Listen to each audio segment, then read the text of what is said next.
Who are some of the authors, romance or not romance, that influenced your work the most? Oh, great question. I started reading historical romance during the pandemic, and I actually worked off of an NPR list of the top romances like voted on by NPR listeners. So like Wow. this strange, it's a really great list. It's a fantastic list.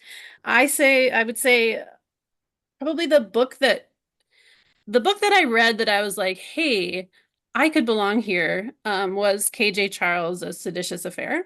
I don't know if you've ever read Mm. that, but that book, that book out of any of them probably like spoke to me in terms of like, hey, if she's calling herself historical romance and she's writing something that's this political and kind of wrapped up in the melee of that time, then I can do it too. Yeah.